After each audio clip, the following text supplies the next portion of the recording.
लोखंडे जी, मैं अभी कमिश्नर साहब से बात करके जय को ढूंढने के लिए हेलीकॉप्टर मंगवाता हूँ और उस हेलीकॉप्टर से दमन जाकर इनके आत्या और तात्या से बात करता हूँ। लेकिन आपको उधर तक जाने की जरूरत नहीं है, फैसला इधर ही हो जाएगा। पर कैसे? वीडियो कॉलिंग से। मैं अभी आत्या और तात्या को वीडियो कॉलिंग लगा के तात्या की बात करवा देता हूँ। सुधाकर जी, वीडियो कॉल हो नहीं सकता, वहाँ पे नेटवर्क नहीं मिलता है ना भाई। नहीं, वो पिछली बार नेटवर्क का प्रॉब्लम नहीं हुआ था। तो चाचा जी, वो जय भैया ने ना तात्या का फोन पानी में गिरा दिया था। हाँ गिरा। तो अभी वीडियो कॉलिंग कर लेते हैं। हाँ कर लो। हाँ। अरे तात्या, कैसा है? अच्छा टी शर्ट पहना है। धन्यवाद धन्यवाद, आई नहीं घेऊन दिला। अच्छा अच्छा, तू कहीं टाइम पास करते हो? इंस्पेक्टर साहब, आपको जो पूछना है पूछ लीजिए। नमस्ते जी, नमस्ते। नमस्ते। एक बात बताइए, लोखंडे जी का दामाद जय वहाँ आया था क्या? हाँ आया था ना, मैंने उसकी नजर भी उतारी और उसको ना सोने का तकिया भी दिया। सोने का? क्या सोने का? हाँ, सोने का तकिया, मतलब सोने के लिए। अरे उसी और उसी ने मेरा ये फोन खराब किया था, पानी में डाल दिया था। दिख रहा आपको ये फोन दिख रहा है? वहाँ से फोन कैसे दिखेगा? अच्छा एक काम करिए, अगर मैं यहाँ से जय की फोटो दिखाऊं तो आप उसे पहचान पाओगे? अरे एकदम लगे है ना? हाँ।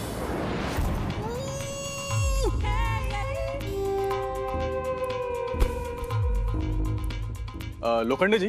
हाँ जी। आपके पास जय की कोई फोटो है? है ना, अभी लाता हूँ। लोखंडे जी, हम लेके आते हैं जय की तस्वीर। ठीक है। हाँ हाँ, चल। हम मतलब हम। ये देखिए, ये जय। ये दिखाओ मुझे। आत्या, यही आया था ना दमन?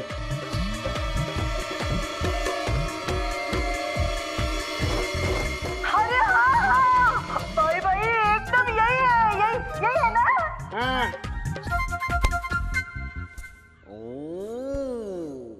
ऐसा कैसे हो सकता है?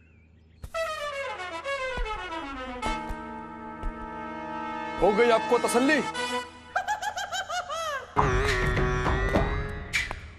हमारा जय गया था दमन।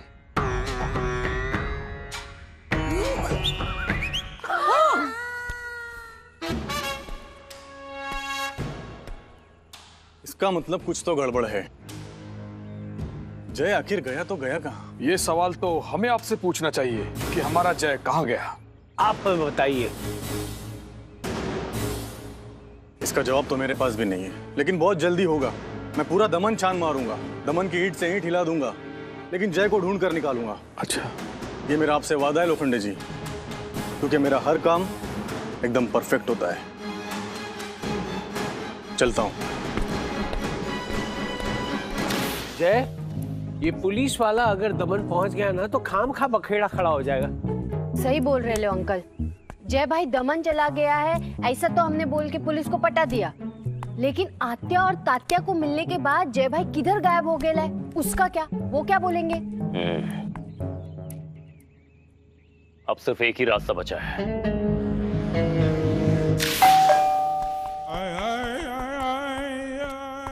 अरे क्या कर रहा है सुधाकर? काका। अरे हाथ नहीं पहुंचते मुझे बोलना। काका जरा। हाँ। अरे इंस्पेक्टर साहब। ओहो, आप लोग यही हैं? हाँ। मुबारक हो लोखंडे जी, मैंने केस सॉल्व कर लिया। क्या? कैसे? एक मिनट, आप लोग अंदर आइए। नहीं, कौन है? आप अंदर तो चलिए, मैं सब बताता हूँ। चलिए। हाँ ठीक है। आइए आइए।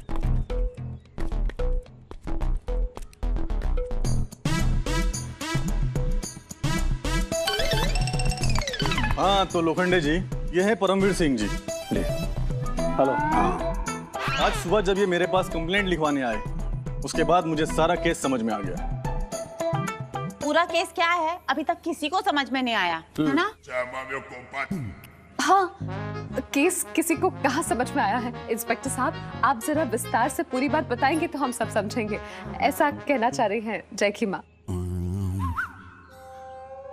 हाँ तो सुनिए, बात दरअसल ये है, आज सुबह ये मेरे पास कंप्लेंट लिखवाने आए कि इनके बेटे का किसी ने किडनैप कर लिया। लेकिन इनका बेटा तो इनके साथ है। अब आप लोग पूछेंगे ऐसे कैसे? कैसे? कैसे? वो ऐसे कि इनके बेटे का नाम भी जय है। हाँ नहीं। और ये भी कल दमन गया था। हाँ तो लोखंडे जी, मैं आपको ये समझाने की कोशिश कर रहा हूँ कि आपके दामाद की तरह कल इनका बेटा भी दमन गया था, और जब ये वापस लौट रहा था तो किडनैपरों ने बस डिपो पर गलती से इस अमीर जय की जगह आपके गरीब जय को उठा लिया। क्या? इसका मतलब हमारे जय को किडनैप किया है?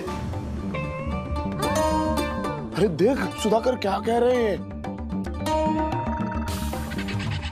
संभालिए प्रेमचंद जी। माँ संभालिए माँ। अरे इंस्पेक्टर साहब, आप ये क्या कह रहे हैं?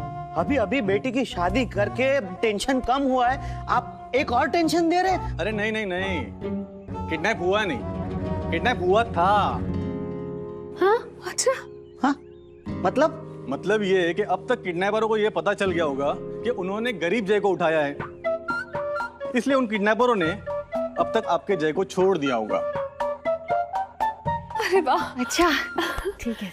और मेरा एक्सपीरियंस कहता है कि वो किडनैपर्स आपके जय के हाथ पांव बांधकर उसे वैन में डालकर कुछ ही देर में आपके दरवाजे पर फेंक कर जाएंगे। संभालिए प्रेमचंद जी। मैं कह रहा हूं ना लोखंडे जी, जय के कपड़े फटे होंगे।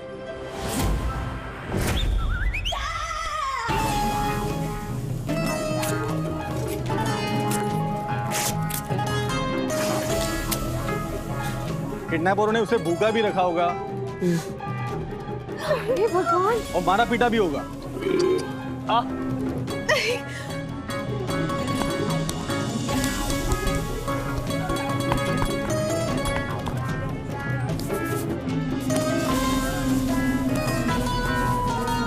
उन किडनैपर्स ने जय के साथ ये सब किया होगा।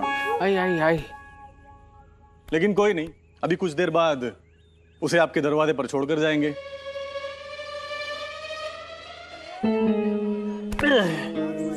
पिताजी। भाई। काका। जय। पिताजी। जय भाई। जय।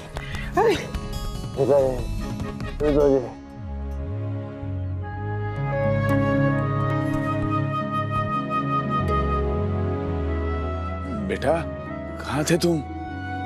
ठीक तो हो ना? बाबा, मुझे किडनैप कर लिया गया बाबा। धन्यवाद इंस्पेक्टर साहब। अरे नहीं लोखंडे जी, ये तो मेरी ड्यूटी है, चलता हूँ। अच्छा जी।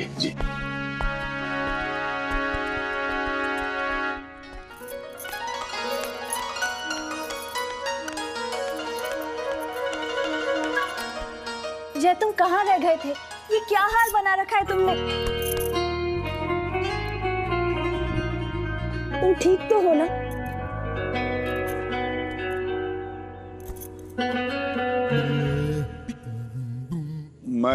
वो क्या है ना जया बेटी, मैंने तुमको बताया था ना, वो अच्छे नेक काम के लिए गया था, मैंने बताया था तुमको। हाँ। हाँ, बस आ गया मैं। अब चलो यही पे बातें करेंगे क्या? हाँ आओ भाई। आओ।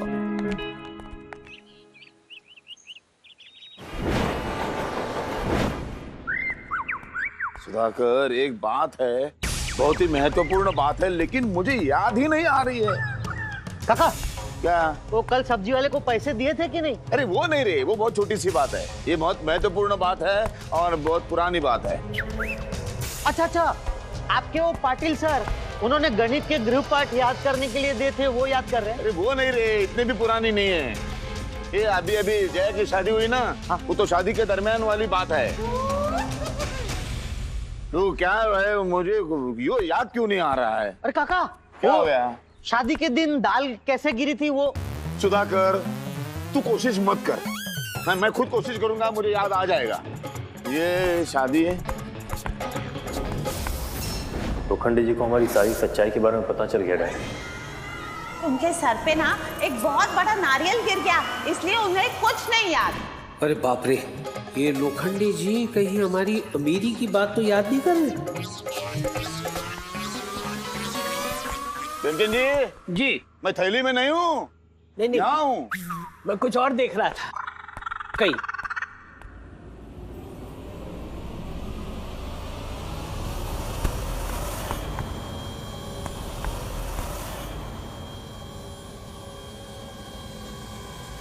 क्या कह रहा था मैं? आप कुछ याद कर रहे थे? हाँ, मैं याद कर रहा था। प्रेमचंद जी, मैं कुछ याद कर रहा हूँ, बहुत महत्वपूर्ण बात है, लेकिन मुझे याद ही नहीं आ रहा है। अगर आपको याद नहीं आ रही है तो वो बात महत्वपूर्ण नहीं है, उसे जाने दीजिए। आप अपने दिमाग में इतना जोर क्यों दे रहे हैं? नहीं, महत्वपूर्ण ही बात है, लेकिन मुझे याद क्यों नहीं आ रहा है। लगता है बेटी की शादी के बाद मैं सचमुच बूढ़ा हो गया और मेरी याददाश्त भी बूढ़ी होती जा रही है। बिल्कुल ठीक कह रहे हैं काका आप। अब देखो ना, उस दिन जया दीदी के शादी के दिन आप पे दाल कैसे गिर गई, ये आपको याद नहीं है।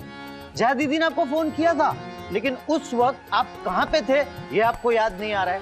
काका, ये दाल गिरी और जया दीदी का फोन आया, उसी के आसपास की बात तो नहीं है?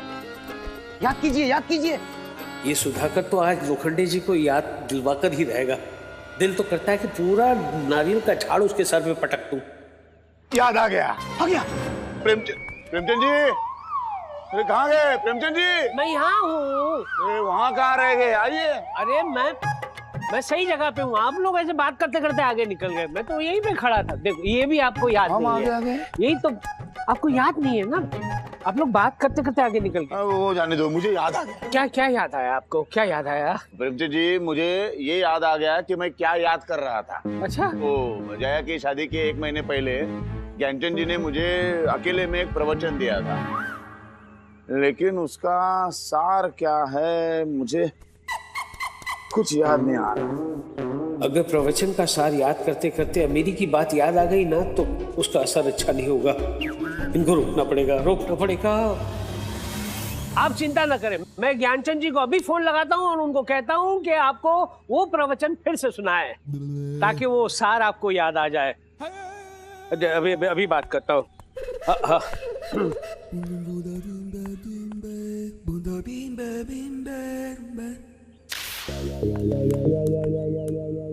अभी तक नहीं आया। किधर रह गया ये?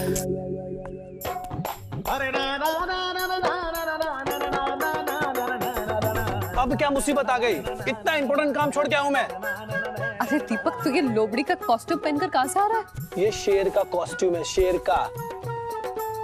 मैं शेर बन के गया था सुषमा को डराने के लिए। नो। फिर बहादुर दीपक बन के जाता सुषमा को बचाने के लिए। जैसे मैं शेर बन के गुर्राया, वैसे आप लोगों ने फोन कर दिया और मुझे बुला लिया। अरे ऐसी क्या इंपॉर्टेंट बात थी? ये तेरी पालतू और फालतू शेर से ज्यादा इंपॉर्टेंट है ये। हाँ। सुबह से लोखंडे जी रट लगाए बैठे हैं कि ज्ञानचंद जी ने 1 महीने पहले एक प्रवचन में उच्च विचार मुझे बताया था, जो मुझे याद नहीं आ रहा है। इसमें क्या इमरजेंसी है? क्या हो गया? उनको याद नहीं आ रहा है तो क्या हो गया? याद आ जाएगा, वही याद करे, उसमें मैं क्या करूं? अरे लोखंडे जी कुछ याद करने की कोशिश कर रहे हैं मेरे भाई। इससे बड़ी और इमरजेंसी की बात क्या हो सकती है? उनके दिमाग के कैसेट में एक भयंकर चीज रिकॉर्ड हो चुकी है जो उन्हें याद नहीं आ रही। और वो कैसेट रिवाइंड करने के चक्कर में कहीं वो रिकॉर्डिंग मिल गई ना, तो फिर इतनी छोटी सी बात के लिए मुझे बुलाया? अरे मैं वहां पे इतना इंपॉर्टेंट काम कर रहा था, बेचारी सुषमा को बिना इम्प्रेस के यहाँ आ गया। मुझे नहीं करना प्रवचन, और जो उनको भूला है ना, वो उनको याद आ जाएगा। दीपक दीपक दीपक, समझता क्यों नहीं है तू? अमीर घर वाली बात अगर उनको याद आ गई तो सुषमा तो बाजू में रही, हम सबको इस दुनिया को छोड़कर भागना पड़ेगा। अब सोच ले, तुझे प्रवचन करना है या नहीं? चीटिंग है ये, ऐसा कौन करता है यार? चीटिंग है ये ओवर एक्टिंग की दुकान। चल अब ये सब नाटक बंद करा तू, और जल्दी से जाकर लोखंडे जी को ना 1-2 प्रवचन चिपका डाल। चल चा कट ले। ठीक है, मैं जाता हूँ, लेकिन आप लोग एक बात याद रखना। क्या? ये मेरा आखिरी प्रवचन होगा। क्या? हाँ। और मैं आगे से ज्ञानचंद बनूंगा ही नहीं, तो दाढ़ी लगाने का सवाल ही पैदा नहीं होता। अरे ओवर एक्टिंग। ए दीपक,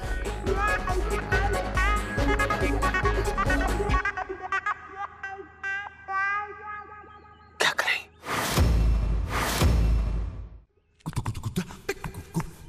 देखा, ये भी मेरे साथ है।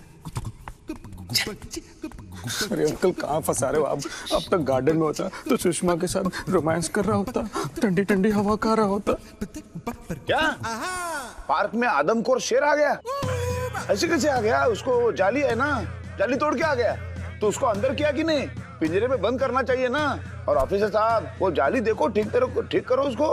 हाँ, वो ऐसे वापस नहीं आना चाहिए। वो छोटे बच्चे खेलते रहते हैं, औरतें रहती है। हाँ, शेर बन के जाता ना तो ढेर होके वापस आता। पिंजरे में ठंडी हवा नहीं मिलती, तेरी ठंडी बॉडी मिलती। अंकल, एक तो वैसे डरा हुआ हूँ मैं, आप और डरा रहे हो। अगर आपका फोन नहीं आया होता ना तो सच में पिंजरे मारते मेरे को। मैं जा रहा हूँ। हाँ, ठीक है। लोखंडे जी। अरे ज्ञानचंद जी अच्छा होगा आप मिल गए। हाँ, आपसे बात करनी थी। हाँ कहिए। मैं भूल गया। अच्छी बात है, चलिए हम चलते हैं। नहीं ज्ञानचंद जी, मैं भूल गया। मतलब आपने जया बेटी की शादी के पहले 1 महीना पहले मुझे एक प्रवचन सुनाया था अकेले में। उसका निराकरण, उसका सार मैं भूल गया।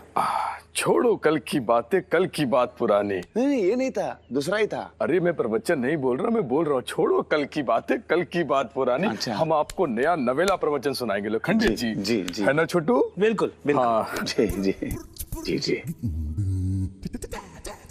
अच्छा, तो हम चलते हैं प्रवचन की दुनिया में। जी।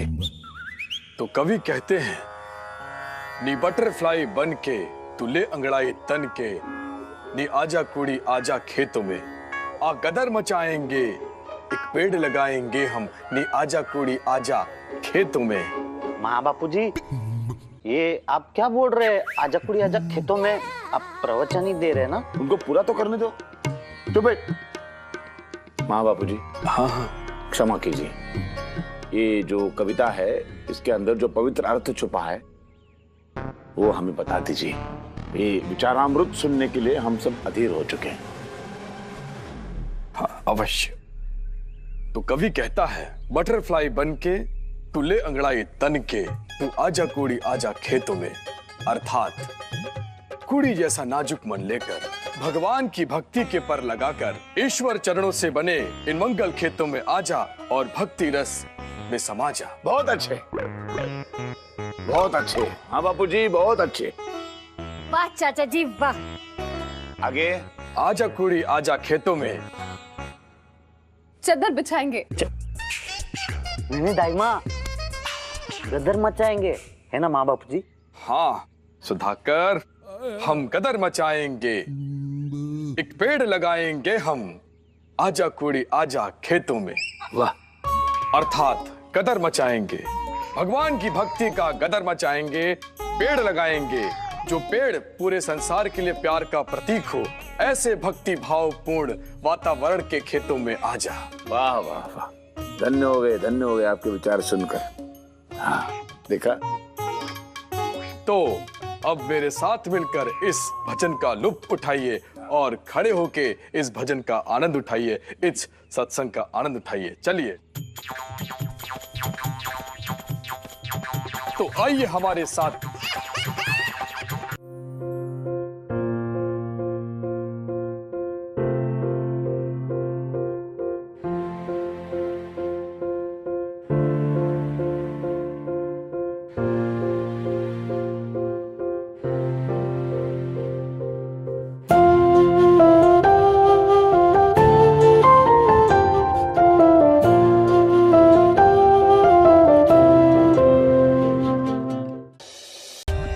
For more updates, subscribe to our channel, click the show links and enjoy watching the videos.